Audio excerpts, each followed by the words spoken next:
حضرت عرفہ بن ربی حضور کے غلام ہے، وہ روایت کرتے ہیں، کہتے ہیں جب جبلہ اہم کے خلاف ہم لڑنے گئے تو روم کی فوجیں بھی تھی اور عرب کے دیگر قبائل کی فوجیں بھی. کہتے ہیں ہمارے سپہ سالار کا نام حضرت خالد بن ولید تھا. معمولی آدمی نہیں جسے نبی پاک نے فرمایا یہ اللہ کی تلوار ہے. سیف اللہ خالد بن ولید سپہ سالار تھے. لیکن کہتے ہیں کہ ہم نے ذرا سا حملہ کیا تو انہوں نے اتنی سخت ہم پر مزاحمت کی کہ مسلمان کہنے لگے آج بچ کے نہیں جائیں گے. کہتے ہیں ہم سارے حضرت خالد بن ولید کے قریب گئے. یہ کوئی ہم نے نہیں حوالہ لکھا، یہ تاریخ اسلام، ان کو سارے مسالک پڑھتے. کہا حضرت خالد بن ولید سے کہ حضور مسئلہ کیا ہے؟ کسی جنگ میں پیچھے نہیں اٹھے، آج کیا ہوا؟ جناب خالد بن ولید کہنے لگے میری ٹوپی گھر رہ گئی ہے. میری کوئی نہیں سمجھ آئی آپ کو؟ میری تم نے کہا حضرت صاحب ٹوپی ہم سے لے لیں. کہنے لگے وہ والی نہیں، میرے والی رہ گئی ہے. ٹوپی کا جنگ سے کیا مطلب ہوا؟ تلوار سے کیا مطلب ہوا؟ تو آپ فرمانے لگے میں نے اپنی ٹوپی میں نبی پاک کے 3 بال مبارک سیے ہوئے ہیں، 3 منہ مبارک. امت غور کرے اس بات پر، 3 منہ مبارک ہے ٹوپی کے اندر سیے ہوئے. فرمانے لگے تلواریں تو سب کے پاس ہیں، مجھ سے بہادر سیانے بندے بھی ہیں، پر جب میں حضور کے منہ مبارک سر پہ رکھ کے میدان میں نکلتا ہوں تو فرمایا پھر اللہ مجھے ہر میدان میں کامیابیاں عطا فرماتا ہے. یہ نظریہ دیکھو، عقیدہ دیکھو، تبرک کی کوئی نہیں، برکت کی کوئی نہیں. کہاں بیٹھ کے دین پڑھا ہے؟ یا ہمیں سمجھا لو یا پھر ہم سے ایک کام ضرور کرو بھائی، ایک طرف تو آؤ نا. حضرت خالد بن ولید کہنے لگے ٹوپی رہ گئی ہے. صحابہ دلیری دینے لگے کچھ نہیں ہوتا، قربان جائیں. حضرت ابو عبادہ بن جراح کہتا ہے میں مدینے میں سویا ہوا تھا تو نبی پاک مجھے خواب میں ملے. حضور نے فرمایا میرے خالد کے گرد فوجیں چڑھ گئیں، تو یہاں سویا ہوا ہے، اٹھ پکڑ بندے چل پہنچ میدان میں. کہتے میں نے حضرت ابو عبادہ بن جراح کہتے ہیں میں صبح اٹھتے ہی میں نے لشکر تیار کیے، گھوڑے دوڑائے، مدد کے لیے نکلے.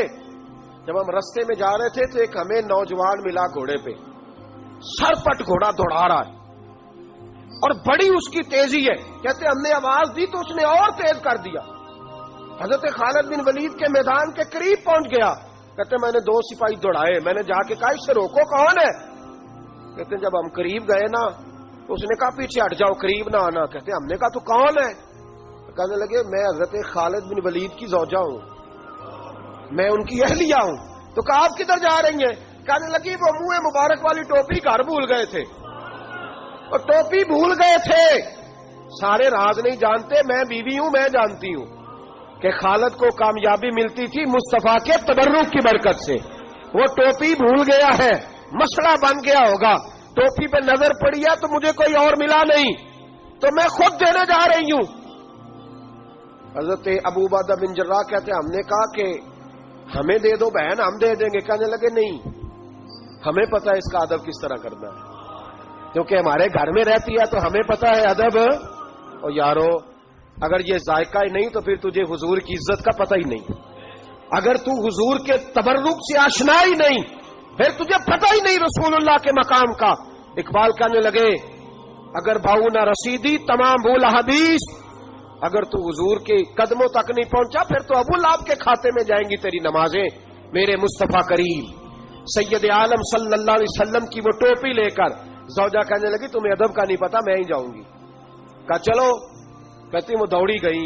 حضرت خالد بن ولید کہتے ہیں اچانک میری نظر پڑی تو کافروں کی فوج تنی ہوئی تھی، وہ ٹوٹنے لگی اور ایک شاہ سوار دوڑا آ رہا ہے. تو میں نے کہا یہ اکیلا جوان سفر کاٹتا آ رہا ہے، ہم لڑ رہے تھے تو یہ فوج ہم پر چڑھ آئی تھی، اکیلا جوان. کہتے ہیں جب وہ جوان قریب آیا تو حضرت خالد بن ولید کہنے لگے جوان تو کون ہے؟ اکیلے نے سب کھول دی. تو کہتے زوجہ بول کے کہنے لگی نہیں، مسئلہ جوان کا یا کمزور کا نہیں خالد، مسئلہ یہ ہے کہ ٹوپی آج میرے پاس ہے. مسئلہ یہ ہے کہ ٹوپی آج اصل شے میرے پاس ہے تو اس لیے صفحے کاٹتی جا رہی ہوں، ورنہ مجھے تو چھری بڑی مشکل سے چلانی آتی ہے. ٹوپی آج میرے پاس ہے. یہ ہے ارض جنت، یہ طیبہ کی زمین ہے، جنت بھی یہی، مال کے جنت بھی یہی ہے. یہ میرے محبوب پاک کے تبرک کی برکت ہے. حضرت خالد بن ولید رضی اللہ تعالیٰ عنہ کو زوجہ کہنے لگی ٹوپی آ گئی ہے، ٹوپی آئی ہے تو سمجھ لو فتح بھی آ گئی ہے۔ حضرت خالد بن ولید نے ٹوپی پہنی، اتنی دیر میں حضرت ابو عبیدہ بن جراح بھی آ گئے، کہنے لگے تگڑے رہنا، پہنچ گئے ہیں۔ تو حضرت خالد بن ولید کہنے لگے نام بھی پہنچتے تو خیر تھی، اب مصطفیٰ کے بال مبارک پہنچ گئے، اب حضور کے منہ مبارک ہے۔ او بھائیو یہ تبرک حضور جہاں رکے، صحیح بخاری حوالہ میرے ذمے۔ تو مسجد نبی کی دیوار نہیں نہ چومنے دیتا، تو حضرت حلیمہ کے گھر کا بوسہ نہیں نہ لینے دیتا۔ صحیح بخاری، حضرت عبداللہ ابن عمر مدینے کے مفتی، جنہیں میرے نبی پاک نے فرمایا راجل صالح، یہ نیک آدمی ہے۔ وہ جب جاتے تھے نا بیت اللہ شریف، مکہ معظمہ، تو وہ جگہ ڈھونڈ ڈھونڈ کے نماز پڑھتے تھے جہاں میرے نبی نے نماز پڑھی ہے۔ سارا بیت اللہ حرم نہیں، لیکن وہ جگہ ڈھونڈ ڈھونڈ کے جہاں میرے رسول نے نماز پڑھی ہے، حضور نے جہاں نماز پڑھی۔ بھائیو اگر حضور علیہ السلام کے قدموں کی مٹی سے پیار ہوگا تبھی تو مصطفیٰ سے ہوگا، لیکن یہاں یہ ظلم ہے امت کے ساتھ، یہ زیادتی ہے۔ میں کہتا ہوں کہ یہاں ہمیں بتاؤ ان حدیثوں کا کیا ترجمہ کریں، قرآن مجید کی ان آیات کا کیا ترجمہ۔ حضرت ام سلمہ حضور کی زوجہ ہیں، بخاری مسلم، ان کے پاس حضور کا ایک بال مبارک تھا، چاندی کی ڈیبیا میں بند کر کے رکھا ہوا تھا۔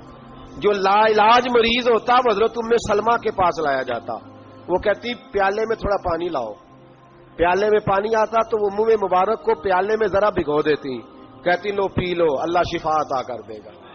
لا علاج۔ حضرت انس بن مالک 10 سال حضور کی نوکری کی، لوگ پوچھتے انس کیا کمایا ہے، کہنے لگے جو کمایا ہے وہ صندوق میں بند کر کے رکھا ہے۔ 10 سال نوکری کی نبی پاک، جو کمایا بند کر کے، انتقال کا وقت آیا تو حضرت ثابت بنانی کو بلایا، آپ کے شاگرد تھے، کہنے لگے جب بکسا کھول کے لائے تو ایک ڈبیا نکلی، فرمایا اسے بھی کھول، جب اسے بھی کھولا ایک منہ مبارک نکلا، کل زندگی کی کمائی، نبی پاک کا اقبال مبارک۔ کہا اس کا کیا کرنا ہے، فرمانے لگے جب مر جاؤں نا غسل دے کے تو میری منہ کھول کے زبان کے نیچے رکھ دینا۔ حضور اس کا کیا فائدہ، فرمایا جب فرشتے حساب لینے آئیں گے من ربو کا بولیں گے، پہلا لفظ کہنے کے لیے منہ کھولوں گا تو سامنے حضور کا منہ مبارک ہوگا۔ پسے مردن فرشتوں نے جو تلاشی لی تو کیا نکلا، فقط ایک دل کے گوشے سے خیال مصطفیٰ نکلا۔ اور میرے اعلیٰ حضرت مشورہ دیتے ہیں، کہتے ہیں لحد میں عشق رخ شاہ کا داغ لے کے چلے، ہم نے اندھیری رات سنی تھی چراغ لے کے چلے۔